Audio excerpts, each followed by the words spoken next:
a ir al libro de Mateo 9:35 y dice la Escritura así: recorría Jesús todas las ciudades y aldeas, enseñando en la sinagoga de ellos y predicando el evangelio del reino y sanando toda enfermedad y toda dolencia en el pueblo. Y al ver las multitudes tuvo compasión de ellas, porque estaban desamparadas y dispersas como ovejas que no tienen pastor. Entonces dijo a sus discípulos: a la verdad la mies es mucha, mas los obreros pocos. Rogad pues al Señor de la mies que envíe obreros a su mies. Voy a compartir un estudio que se llama Objetivos de la Consolidación. Y cuando vemos Mateo, mis amados hermanos, vemos que Mateo nos relata que una gran multitud de todas partes seguían a Jesús. Esto es lo que acabamos de leer. Y dice la Biblia que estos seguidores habían escuchado la predicación y habían visto las señales. Y dice la Biblia que habían creído en él, por eso lo seguían. Estamos únicamente recapitulando de forma general del 35 al 38. Entonces también aquí vemos que las ovejas estaban agobiadas y desamparadas, pero Jesús nunca fue impresionado con las multitudes. Claro que él se regocijó al ver a alguien liberado y libre de su sufrimiento, pero sabía que la verdadera necesidad era mucho más profunda. Es decir, Jesús sí se gozó, sí disfrutó ver el ciego sanado, ver los discípulos que lo seguían, ver las multitudes que lo seguían, ver a los cojos andar, ver a los ciegos ver. De eso sin duda Jesús se regocijó. Pero lo más profundo que el Señor nos estaba dando aquí, o lo que nos estaba enseñando aquí, es que las ovejas necesitaban de alguien que los cuidara. Y el libro de Isaías 53:6 dice la Biblia, vaya usted: todos nosotros nos descarriamos como ovejas, cada cual se apartó por su camino, mas Jehová cargó en él el pecado de todos nosotros. Entonces, mis amados, según las Escrituras dice que estaban confundidas y dispersas, dice la Biblia. El profeta Isaías lo había dicho miles de años antes. Entonces, mis amados, no es difícil publicar una enseñanza profunda en internet o animar a la iglesia con una predicación ungida. No es difícil. Cuando el poder de Dios está presente, no es difícil. Ni siquiera es tan difícil ministrar sanidad, por supuesto, cuando la presencia de Dios está. No es difícil. Fíjense, mis amados hermanos, que lo más difícil es cuidar. Porque cuando se habla de cuidar a alguien, ese es el verdadero ministerio que el Señor nos da: predicar y cuidar. Entonces, el pastoreo de ovejas es una tarea continua y es poco apreciado, pero se necesita un ministerio continuo y además, dice la Biblia, compasión. Entonces, mis amados hermanos, predicar es hermoso, en los grupos predicar es maravilloso, pero evangelizar, esa es otra cosa. Y cuidar al nuevo convertido, aún mayor.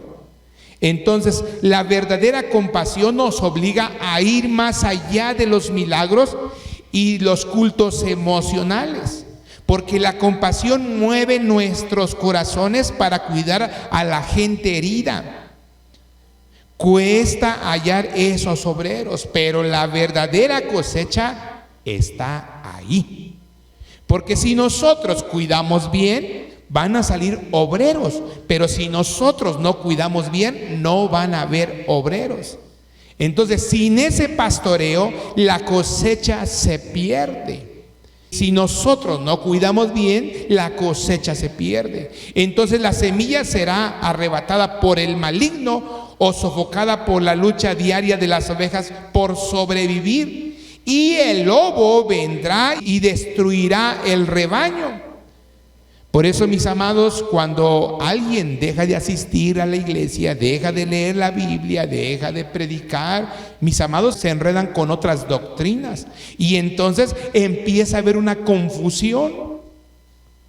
Entonces la necesidad es para alguien que quiera ser discípulos y sepa cómo hacerlo.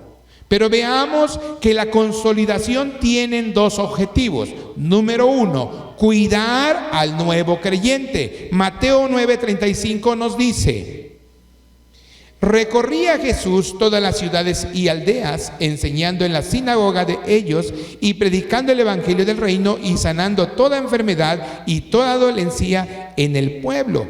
Ahora vea, mi amado, Jesús, dice la Biblia, que recorrió toda Galilea. Sabemos que ya tenía discípulos que viajaban con él, pero solo estaban observando y aprendiendo. Entonces, en este momento Jesús estaba ministrando solo. Y hay tres partes importantes en este ministerio de Jesús. Número uno, dice la Biblia que enseñaba. Dice que en su recorrido, dice que enseñaba la palabra de Dios. ¿Dónde? En la sinagoga, que hoy es un tipo de la iglesia, porque en el tiempo de Jesús no había iglesias como el día de hoy. Era un lugar muy especial, donde se concentraban solamente los conocedores de la palabra. Hay una falta muy grave de conocimiento y de una interpretación sana y de una forma práctica de conocer la Biblia en la iglesia actual. Hoy, desafortunadamente, el pueblo cristiano carece del conocimiento de la palabra. Y las otras partes de su ministerio están fuera del edificio. Es decir, Jesús enseñaba en la sinagoga, pero lo demás lo hacía fuera de la sinagoga. Entonces dice la Biblia que predicaba el evangelio del reino, dice Mateo 9:35. Entonces tenemos que proclamar que Dios es el Rey soberano y establecer su señorío en nuestras vidas. Tenemos que establecer su señorío en nuestros hogares y en toda la sociedad. Entonces su reino perfecto de justicia y paz se establecerá cuando Cristo venga otra vez. Mientras tanto, mis amados, nosotros tenemos que fungir como predicadores del evangelio del reino. Esa es nuestra función. Cuidamos y predicamos. Cuidamos y predicamos. Esto no se hace en la iglesia, se hace afuera. Otro punto que Jesús hacía en su recorrido es que sanaba. En los evangelios y los hechos siempre había una confirmación de la palabra predicada, y dice la Biblia que habían señales y prodigios. Entonces Jesús sanó toda enfermedad y toda dolencia. Esa es una de esas palabras que causan dolores de cabeza a todos. ¿Por qué? Porque cuando se habla de toda enfermedad, la misma palabra aparece en el libro de Mateo 4:23. Y vaya usted antecito. Y dice la Biblia: y recorrió Jesús toda Galilea, enseñando en la sinagoga de ellos y predicando el evangelio del reino, y mire, y sanando toda enfermedad y toda dolencia en el pueblo. Este era el ministerio primordial de Jesús. Si vamos a Mateo 10:1, nuevamente encontramos la siguiente declaración: entonces, llamando a sus discípulos, les dio autoridad sobre los espíritus inmundos para que los echasen fuera y para sanar toda enfermedad y toda dolencia. Y mis amados, a veces como que nos ponemos muy contentos si un par de personas sanan, o algunas personas que sanan, como que eso nos hace muy felices. De hecho, mis amados, nos causa alegría. En nuestro corazón debe haber esa compasión por cuidar al sanado.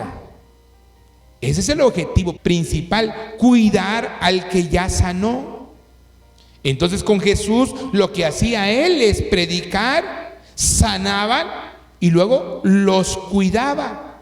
Entonces, si vamos a cumplir la gran comisión, tenemos que seguir este modelo de Jesús, de predicar, de enseñar y de sanar. Pero vamos al versículo 36 de Mateo 9. Y al ver las multitudes, tuvo compasión de ellas, porque estaban desamparadas y dispersas como ovejas que no tienen pastor. Entonces, cuando Jesús los vio, dice la Biblia que sintió compasión por ellos. Eran como ovejas sin pastor, estaban desamparados y dispersas. Ellos ya eran seguidores, ya eran creyentes, pero Jesús vio que a ellos aún les faltaba dos cosas. Primero, estaban desamparadas. Por eso, mis amados, eso de reunirnos en la iglesia, esto es un mandato de Dios. Estaban descuidados, estaban olvidados, estaban débiles y cansados, y Jesús no podía atender solo aquella gran multitud. Él sabía que, al igual que en los tiempos de Moisés, él no podría hacerlo solo el trabajo, necesitaba de alguien más, porque el pueblo era grande e iba a desfallecer. Sabía que aquellas ovejas debían ser cuidadas y que tenían necesidades que debían suplirse. Por eso delegó autoridad sobre los 12 discípulos. Ahora vaya usted adelantito en Mateo 10:5 y dice la Biblia: a estos 12 envió Jesús y les dio instrucciones diciendo: por camino de gentiles no vayáis, y en ciudades de samaritanos no entréis, sino id antes a las ovejas perdidas de la casa de Israel, dice la Escritura. Este es nuestro primer objetivo: cuidar al creyente y velar por sus necesidades. Entonces, mis amados, ese es el pastoreo. Cuando alguien se convierte, tenemos que velar por sus necesidades y estar orando por él. Y no hay de otra manera, mis amados, que orar, porque es Dios el que ve la necesidad de la persona y nosotros somos los intercesores. Aquí también vemos otro aspecto importante en Mateo 9:36. Era una consecuencia de lo primero, porque Jesús vio a aquella multitud, dice, dispersa. Esto quiere decir que no estaban agrupados o reunidos, sino más bien da la idea de que estaban como desarraigados, estaban regados. Entonces, para poder cuidar mejor a las ovejas, él lo que hizo es agruparlos en rediles, en grupitos. Aquí en la iglesia nuestra visión es viñas en casas, reunirlos en hogares. Más que una multitud, debían ser un rebaño pequeño para poderlos cuidar. A esto le llamamos hoy involucrar a los creyentes en un grupo en casa y llevarlo a que asista a la congregación de los santos. El punto número 1 es llevarlo al grupo familiar y luego traerlo a la iglesia. Este es nuestro segundo objetivo: involucrar al convertido en grupos y también traerlo a la iglesia, que se le facilite asistir. Pero, mis amados, solo no vienen, hay que traerlos de la mano al principio, hay que invitarlos para que ellos puedan venir, y conforme ellos vayan recibiendo sus enseñanzas, se van haciendo más fuertes. Versículo 37 de Mateo 9, dice la Biblia así: entonces dijo a sus discípulos: a la verdad la mies es mucha, mas los obreros pocos. Rogad pues al Señor de la mies que envíe obreros a su mies. Las enseñanzas, las predicaciones y las obras de sanidades hizo que hicieran multitudes. Y dice que habían pocos discípulos dispuestos. Miren, en aquel tiempo el Señor batallaba. Por eso el día de hoy es el mismo modelo que venimos cargando del ministerio del Señor Jesús. Entonces el Señor pidió rogar. Aquí es donde vemos los dos objetivos básicos de la consolidación: cuidar al nuevo creyente a través de la oración, a través de la intercesión constante por sus necesidades. También podemos llamarle, podemos visitarlo, podemos ocuparnos de sus vidas velando en oración para que permanezcan y sean bendecidos, y al mismo tiempo rogar para que dentro de ellos salgan más obreros. Mire qué importante es esto. Predicamos, sanan de sus almas, de sus enfermedades del alma o físicas, luego los empezamos a cuidar, a enseñarles, y luego dice la Biblia que roguemos y oremos porque de ellos van a salir más obreros. Y el otro punto es buscarle y asignarle un grupo para que se quede en ese lugar, para que conviva con más hermanos en comunión y amistad, para que aprendan la visión y reciban discipulado, para que reciban palabra, oración y cuidado, y seguir rogando para que se levanten más obreros para la cosecha. ¿De dónde van a salir esos obreros? De los que estamos cuidando. Y mis amados, todos debemos de tener ese amor que Jesús tuvo. ¿Cuántos dicen amén? Realmente, mis amados, hoy necesitamos, mis amados, personas como discípulos de Jesús que tengan compasión por aquellos que necesitan de Dios. Esa compasión que Él tuvo nos hace dar un trabajo con mucha bendición, porque si nosotros lo hacemos para la gloria de Dios, Él nos va a dar muchas bendiciones. Porque es lo que dice la Biblia: ningún trabajo que hagamos quede en vano, tiene su producto, tiene su resultado. ¿Y cuál es? Las bendiciones que recibimos, y en todas las áreas. Por eso, mis amados, ese trabajo de cuidar en los objetivos de la consolidación es muy importante que nosotros podamos hacerlo en los hogares y con los nuevos convertidos. Amén.